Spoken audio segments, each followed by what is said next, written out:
Hi, welcome to Make with Steph. I'm Steph and today we're going to rip open this package and have a look at the new sketchbook inside, the Grabie £110 watercolour vintage sketchbook. Let's go take a look.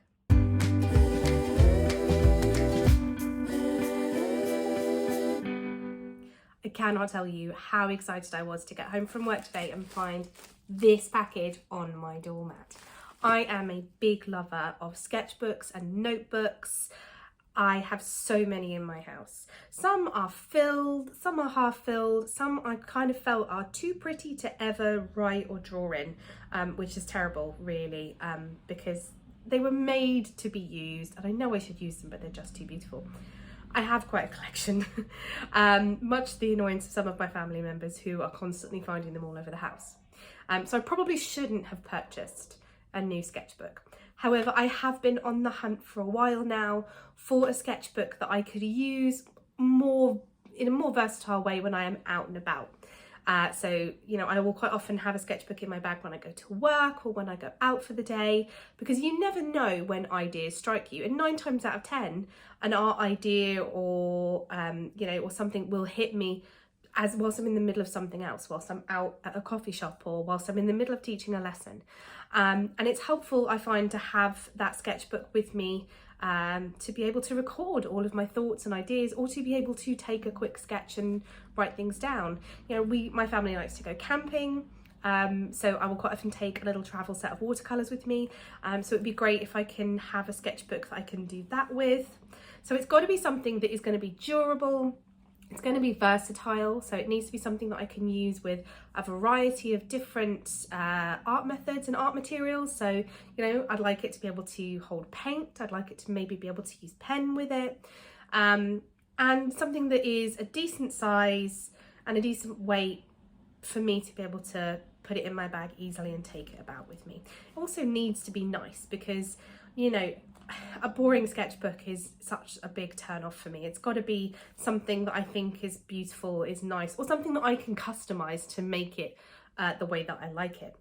And I just, whilst I was looking for a sketchbook that fit these many requirements, I stumbled upon a website called Grabie, and I think they might be a US based company, but they do ship to the UK and European countries really reasonably.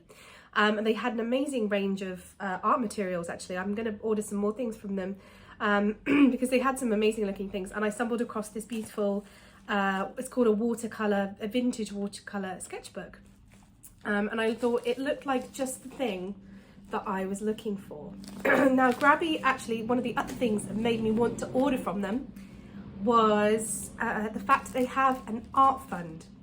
So a small portion of the money that you spend on their products goes towards their art fund, which helps to buy art materials for artists who cannot afford them themselves. They have a mission to make art more accessible for people who cannot afford those art materials, which I absolutely loved and really spoke to that part of my heart which wants everyone to be able to access and work with art materials regardless of how much money you have.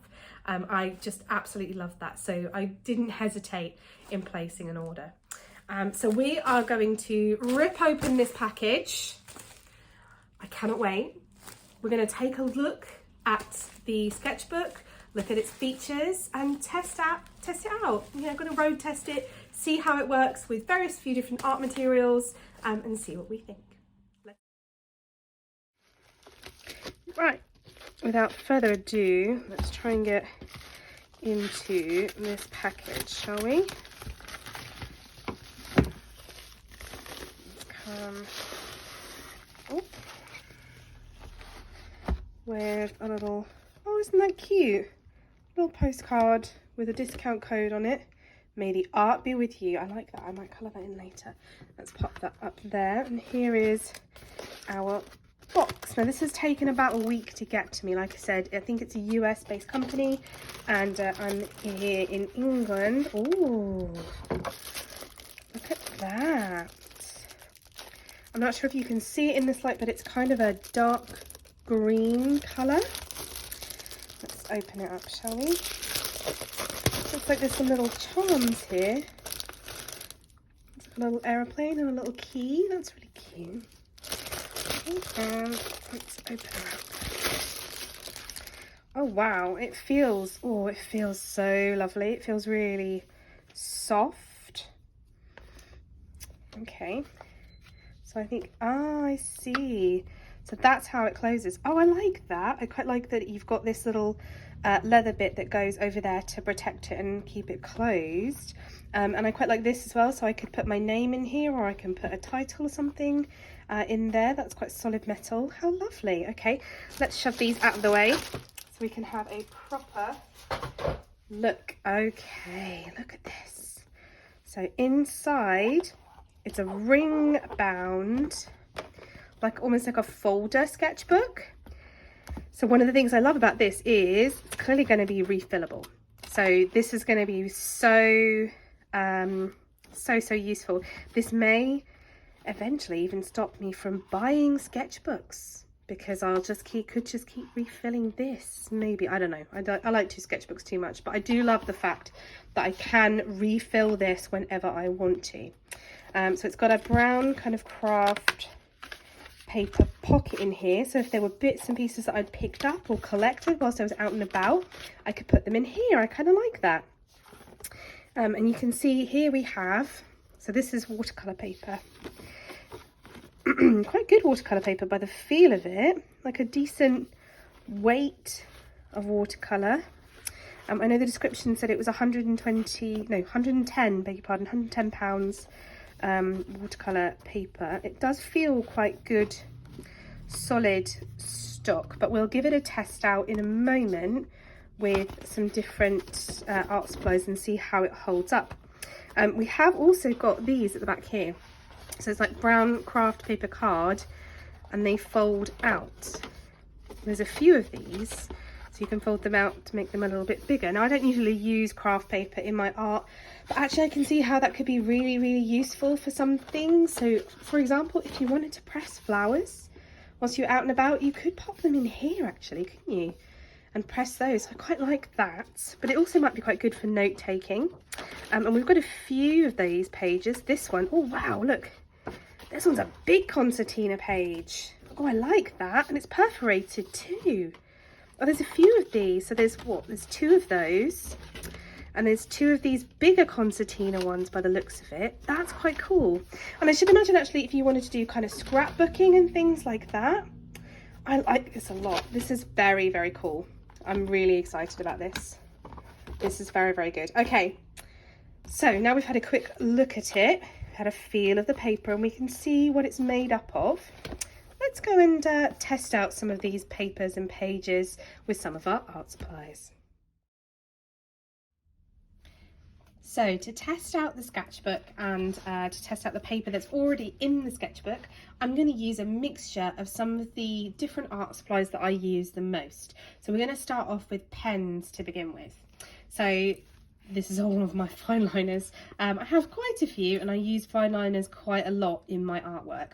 So I'm just going to pick a small selection of different sizes and just kind of do a quick kind of scribble. Yeah, I mean, it feels very much like regular watercolor paper, so it's got quite a nice texture to it. I believe it might be cold pressed watercolor paper, but yeah, it kind of writes and draws fairly nice, not much bleeding through on the pens. Something that I also use quite regularly is dip ink pens for my outlining. So let's just have a quick go with that. I'm just going to pop a little bit of ink in here. So this is my most commonly used ink, dioxazine violet pigment ink. I use that for a lot of my artwork, and we're just going to do a quick dip with the we'll use a glass dip pen for this, and just see how that goes. It's quite nice, feels like a nice texture to draw with it, so you can kind of see it's going onto the paper quite nicely without any problems. Let's have a check on the other side. Again, not much bleed through, which is really good, so it really does have a good weight to it. We'll just pop that there for now so it's out of the way. Okay, so the other test that we're going to have a go at is alcohol markers. So I'm just going to pick a random colour. Here we go, let's try this one. Okay. And just do a quick kind of sketch. Now, alcohol markers aren't really designed for things like watercolour paper. It's not what they're kind of meant for. So I'm not expecting this to be amazing or brilliant, but actually it holds up pretty well, to be honest. It sketches quite nicely on there. I should imagine there's probably a little bit of bleed. No, actually.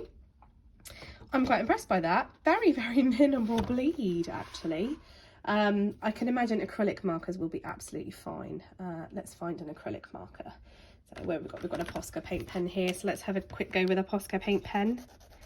I can't imagine there would be any problem with a Posca paint pen. Feels fine to me. Yeah, no problem at all. Amazing. Okay, so far holds up really, really well to pens. I'm really, really impressed with this. Like, actually, I know it is watercolour paper, so it's not something that you're kind of is designed for use of pens on, but if I happen to be out and about and I don't have any watercolours and I've just got pens, I feel confident that actually I could use them in here and not ruin the pages underneath. So I'm actually really impressed with the quality of the paper on that.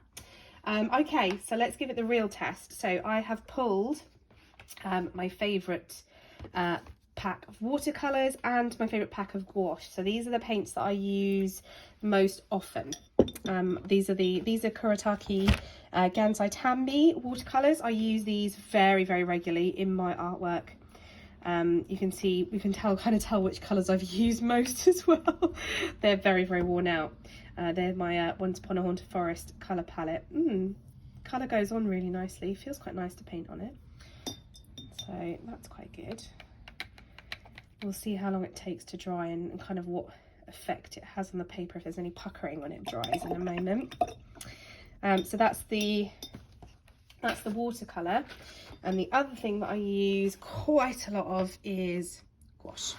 So if you don't know what jelly gouache is, I have a video on my YouTube channel that I've literally just released all about what is jelly gouache and a little bit about how you use it. It is one of my absolute favourite types of paint. It's so versatile and so lovely.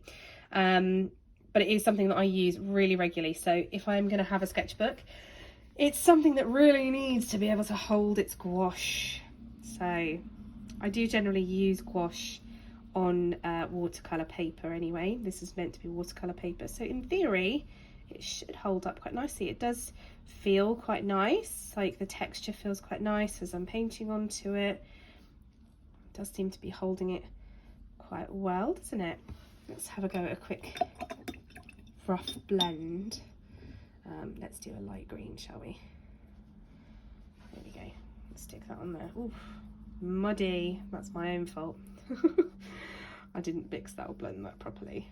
Okay, that's not too bad though. Feels okay actually. Yeah, okay. So certainly in terms of the way it feels when I'm in that moment of actually working on it, it does feel quite nice to work on, because sometimes you get paper where the texture just feels horrible, and it makes you feel uncomfortable. Like if you're neurodivergent or if you just have sensory issues, sometimes certain papers can just feel horrible, and whilst you're working on them it can really make you feel uncomfortable. This paper doesn't make me feel uncomfortable. It doesn't feel awkward whilst I'm working with it. It feels quite comfortable. Let's just check on the other side. So there is a very small amount of bending. No, not what I would call puckering, but a small amount of bending. Not much though, if I'm honest. Like that's held up really, really well. Let's pull a quick couple of coloured pencils. What have I got here? Here's a Spectrum Noir coloured pencil. See, that feels okay to draw, and obviously because it is quite textured, so when you're colouring, sorry, I just realised I'm not got it up to the camera. So when you're colouring, you can kind of see that texture coming through on the paper. But, you know, that's something that if you really don't want to see the texture, then you just press a bit harder to kind of press the tooth of the paper down a little bit. But yeah, it seems really good actually. So all in all, quality and texture of this paper, I'm really happy with. I'm actually really, really impressed with this, if I'm perfectly honest with you. Yeah, not bad. I would say it definitely passes the test phase. So now that I've had a chance to properly test it out, my overall thoughts on the Grabie Vintage Sketchbook, I really like it. I really like the size and shape of it. I think it's going to fit perfectly in my bag, so I can take it with me anywhere I go. And I kind of like the fact that it does feel like it's going to be nice and strong. So I don't think it's going to get destroyed in my bag, which is always important. I really actually quite like the paper that's inside already. I'm probably not going to use the craft papers because it's not something that I generally use for any kind of art project, but you never know, it might be quite useful for making notes. And I'm sure for people who do use craft paper or who do things like journaling and stuff, that's probably quite useful. I quite like the watercolour paper that's already in there, and it holds up so well to pretty much all of the different art materials that I like to use. But of course the big bonus is the fact that it's refillable, because you know it's ring bound. So I could literally fill this with any kind of papers that I like. Now I don't think there are, I think they have refillable papers for the craft papers on the Grabie website, but I don't recall seeing any watercolour paper refills, but it's very easy to do yourself. You can just cut the papers to size, use a hole punch to make it so that it goes inside the ring binder. Easily done. So I could easily put in here other watercolour papers, marker papers, literally anything I want. And I really like that feature, that I can just take out any work that I have in there, take out any sketches or paintings that I want to take out and do something with. If I run out of pages, I can just refill it with whatever I want. And I love that. I think that's a brilliant feature. So overall, I really, really like it. I have covered it in stickers already because I like to kind of personalise my things a little bit. So I pulled out some of my favourite stickers that I have in a stash, and I have completely coated the front with stickers. But that's an important feature to me, that I can customise it to the way I want it to be. So overall, I would say that this is a really great investment. This is a great sketchbook. It wasn't that expensive, if I'm perfectly honest. I believe 25 or 26 pounds with shipping, but to be honest, I've spent probably the same amount of money on other sketchbooks that I've really not liked or have not been great, or I've gotten really bored or irritated with. So if I'm honest, I feel like this is an amazing investment. So if you are likely to go out and about, you want to take sketches or paper out with you, or you just want a really nice sketchbook and something that you can refill, I highly recommend this. I am thrilled that I bought this, and I will happily recommend it to any artist now that wants to talk about sketchbooks. So that's a big recommendation and a thumbs up from me.